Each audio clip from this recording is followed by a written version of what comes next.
have you ever looked around and just wondered, like, why do we do things the way we do?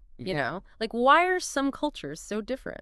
It's a great question, and today we're going to dive into something that really shapes those very reasons, our sense of time. Time, huh? It always feels like there's not enough of it. But okay, I'm intrigued. Well, Professor Philip Zimbardo, he calls these time perspectives, and his article, it's called The Secret Powers of Time. And you can find it animated on YouTube. It's pretty cool. It argues that these perspectives are basically running the shit in ways we don't even realize. Okay, so we're talking about more than just like being a morning person or a night owl, right? This is deeper. Way deeper. Think of this deep dive as like your personal guide to understanding these 6 core time perspectives that he lays out. We're going to explore what they are, how they, develop in us and the influence they have, not just on us personally, but on like whole societies even. Okay, so no dense academic stuff here, just a clear path through this content. I like it. Exactly. So let's start with the basics. What's the core idea here? Zimbardo's saying that we all develop these mental filters, these time perspectives, based on like our experiences, how we were raised, the whole environment around us. Right. Makes sense. Our experiences shape how we see the world. Exactly. And then these lenses, they become these powerful, often unconscious drivers behind our decisions and our whole outlook on life. It's not just about liking chocolate over vanilla. It's like a whole different way of seeing the world. Yeah, a much deeper way of like engaging with time itself. Wow. Okay. So where do we start? Let's start with the past, how we relate to it. Zimbardo breaks this down into 2 main perspectives, past positive and past negative. Okay, past positive, that sounds pretty straightforward. Like happy memories, right? Yeah, exactly. Past positive is all about nostalgia, traditions, and valuing those good old days.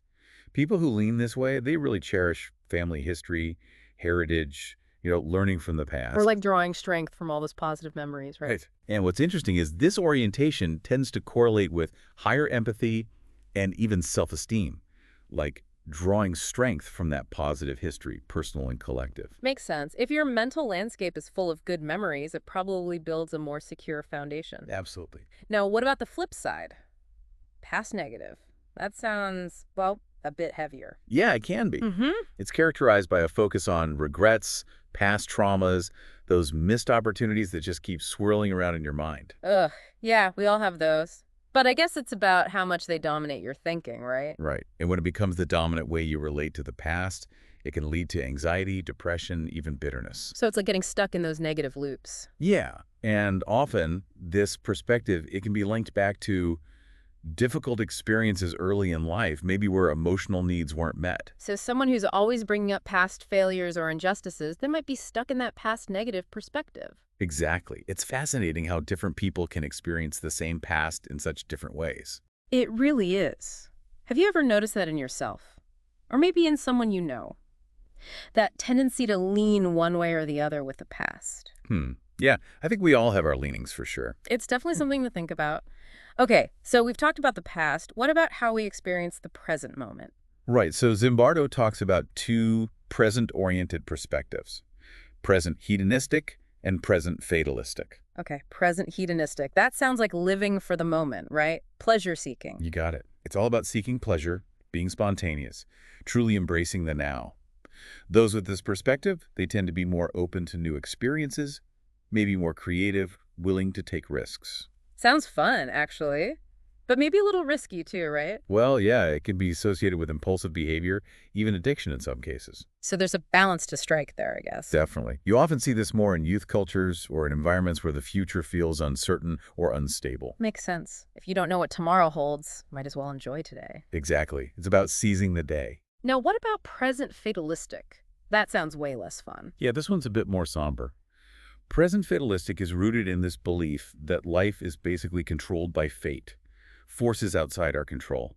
Oh, so it's like feeling powerless, like your actions don't really matter? Right. It can lead to feelings of helplessness, resignation, that kind of thing.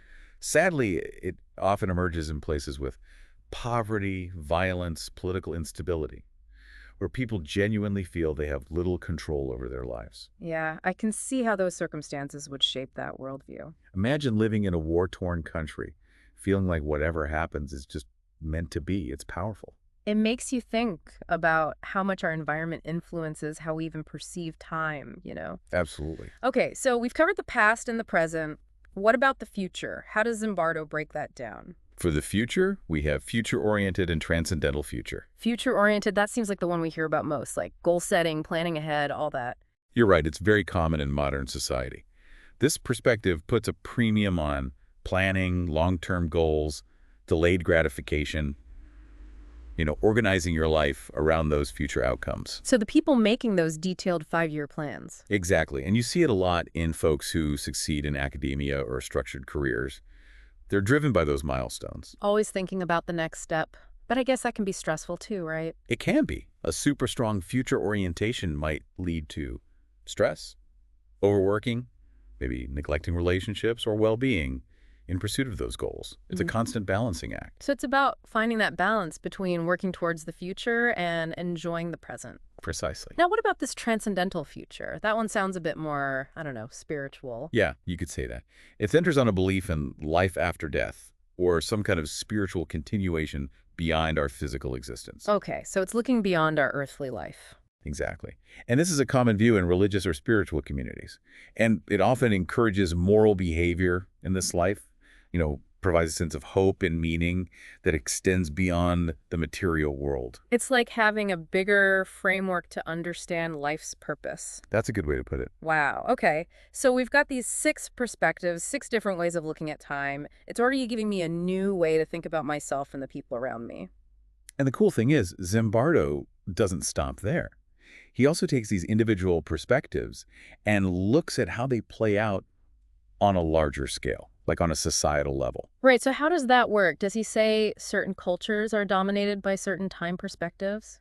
Well, he uses some interesting examples, like think about Western industrialized nations. They often prioritize that future orientation, right? Economic growth, technology, long-term planning, it's all highly valued. Yeah, we're all about progress and what's next. Right. And that manifests in everything from education to business practices. Okay, that makes sense.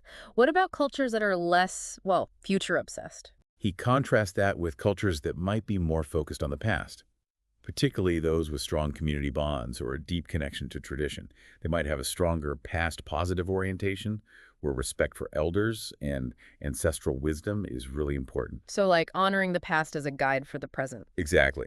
And other cultures might be more present-hedonistic, emphasizing enjoying the moment, celebrating together, spontaneity. So a greater focus on the joys of today. Yeah. He even points out regional differences, like between Northern and Southern Europe, where you see different cultural norms that could be tied to these time perspectives, work ethic, social interactions, all of that. It's really fascinating to think that something as basic as our sense of time can have such a huge impact on entire societies. It really is. And it's not just about these big cultural differences, right? It affects things like education, even how we understand crime and our economic systems. Absolutely. Think about it. If a society is really future-oriented, their approach to education might focus on long-term academic achievement, career prep.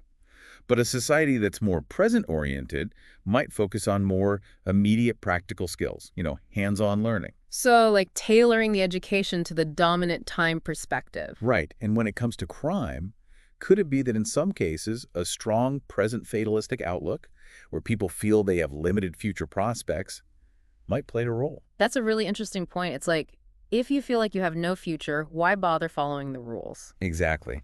And of course, economic systems are totally shaped by how a culture values saving versus spending, future investment versus enjoying the present. Wow. So this isn't just some abstract theory. It has very real consequences in how we live our lives. It really does. Which brings us to the big question for everyone listening. Why should we care about these different time perspectives? The key is that they're already shaping your life, probably without you even realizing it. And understanding them can be super empowering. Okay, I'm listening. Tell me more. It affects how you approach your goals, how you interact in your relationships, manage money, raise your kids, even how you handle stress or opportunities. So like knowing your own time perspective can help you understand your own behavior. And the behavior of others, too. That's powerful. So once you have that awareness, what do you do with it? I remember Zimbardo talked about temporal harmony. Exactly.